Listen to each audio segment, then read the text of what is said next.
যে আমরা যে আজকে এখানে এলাম এবং গণভোটে একদিন উপনীত হব আর ৩ সপ্তাহ কিছু বেশি সময় পর এখানে আমরা কিভাবে এলাম আপনারা অবহিত আছেন। তারপরেও পুনরুল্লেখ করি যে জুলাই অভ্যুত্থান ২০২৪ সালের জুলাই আগস্ট মাসে যেটা সংঘটিত হয়েছিল, আপনার আমার মতো বহু বাবা মায়ের আদরের সন্তান, কিশোর, তরুণ, যুবক অকাতরে জীবন দিয়েছে ফ্যাসিবাদের বিরুদ্ধে। আগেই বলেছি, সেই ফ্যাসিবাদের প্রতি আপনার কারো কারো অনুরাগ থাকতে পারে, নাও থাকতে পারে, কিন্তু এটা সত্য যে এটাকে বিদায় করবার জন্য আমাদের অনেকের সন্তানদের, হয়তো ব্যক্তিগতভাবে আমার কিংবা আপনার না, কিন্তু আমাদেরই মতো বাবা মায়ের সন্তানদের জীবন দিতে হয়েছে। এবং বাংলাদেশে যদি আবার কোনোদিন ফ্যাসিবাদ আসে এরকম, সেবার হয়তো ঠিক আমার সন্তান কিংবা ঠিক আপনার সন্তানকে একইভাবে জীবন দিতে হবে, সেটা হয়তো অন্যরকম ফ্যাসিবাদ হবে। এটা ভাববার কোনো অবকাশ নেই যে পরের ফ্যাসিবাদ আমার জন্য ফ্রেন্ডলি হবে এবং আর আমার সন্তানকে জীবন দিতে হবে না, দিতে হবে অন্যের সন্তানকে। আমরা দেখিনি পুলিশ অফিসারের সন্তান জীবন দিয়েছে, আমরা দেখিনি অনেক সিভিল সার্ভেন্টের পরিবারের সদস্যরা জীবন দিয়েছে, আমরা দেখছি না বহু সিভিল সার্ভেন্ট এখন জেলখানায় আছে। সুতরাং অস্বাভাবিক পথ কখনো ভালো কিছু আনে না, কখনো আমার জন্য খারাপ, কখনো আরেকজনের জন্য খারাপ। জুলাই অভ্যুত্থান ৫৪ বছর পর আমাদেরকে এটা উপলব্ধি করে, নতুন করে উপলব্ধি করতে শিখিয়েছে যে আমাদের এই ব্যবস্থাটা পাল্টানো দরকার।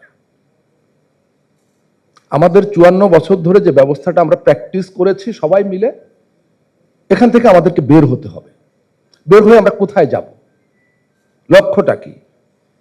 আমি বলি, আমাদের একটা পুরনো স্বপ্ন বাস্তবায়নের জন্য পুরনো ব্যবস্থা থেকে বের হব, কথাটা কন্ট্রাডিক্টরি, কিন্তু একটু ভালো করে মনোযোগ দিয়ে যদি শোনেন, আমরা পুরনো ব্যবস্থা থেকে বের হব কিন্তু একটা পুরনো স্বপ্ন বাস্তবায়ন করব। পুরনো স্বপ্নটা আমাদের পূর্বপুরুষদের, যে পূর্বপুরুষেরা জীবন দিয়ে রক্ত দিয়ে এই দেশটা তৈরি করেছিলেন মহান মুক্তিযুদ্ধে ১৯৭১ সালে। রাষ্ট্র হিসাবে, জাতি হিসাবে আমাদের জন্ম হয়েছিল, সেই জন্মের একটা স্বপ্ন ছিল। কি স্বপ্ন ছিল? মহান মুক্তিযুদ্ধের ঘোষণাপত্র। আমি বিশ্বাস করি আপনারা সবাই জানেন ঘোষণাপত্রে ৩টা বিষয়ের উল্লেখ ছিল, কিন্তু দুর্ভাগ্যক্রমে স্বাধীন বাংলাদেশের সংবিধানে আমাদের রাষ্ট্রীয় জীবনের মূলনীতি হিসাবে সেগুলোকে নেওয়া হয়নি।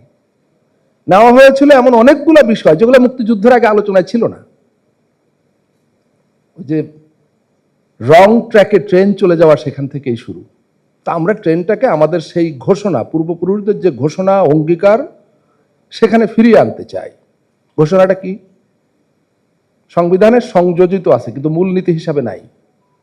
ইকুয়ালিটি, সমতা, সুযোগের সমতা বা সাম্য, হিউম্যান ডিগনিটি, মানুষের মর্যাদা।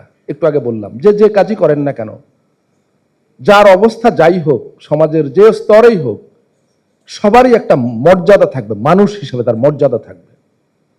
এবং ৩ নম্বর হলো সোশ্যাল জাস্টিস, যেটাকে আমরা আমাদের প্রচলিত ভাষায় ইনসাফ বলি। একটা ইনসাফের সমাজ, একটা ইনসাফের রাষ্ট্র কায়েম হবে। একটু রেসপন্স করেন অনেস্টলি।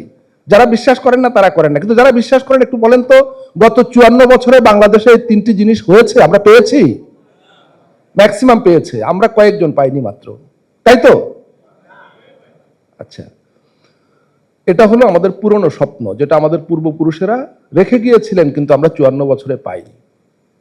আমরা এমন এক বাংলাদেশ চাই এখন, জুলাই অভ্যুত্থানের পর আমাদের এত দ্বিতীয় দফা আরেকটা বড় রকমের স্ট্রাগলের পর, যে এই ৩টা জিনিস আমাদের সমাজে থাকবে, যে যে অবস্থানেই থাকি না কেন, প্রত্যেকের জন্য এটা প্রযোজ্য হবে যে আমি একটা ইকুয়ালিটির সমাজ, ইকুয়ালিটির রাষ্ট্র পাবো, যেখানে সবার মর্যাদা থাকবে, যেখানে ইনসাফ থাকবে। মূলত এই কাজটাকেই বলা হচ্ছে নতুন রাজনৈতিক সংস্কার, রাষ্ট্র ব্যবস্থার সংস্কার। সংস্কারের মধ্য দিয়ে আমরা ওইখানে যেতে চাই।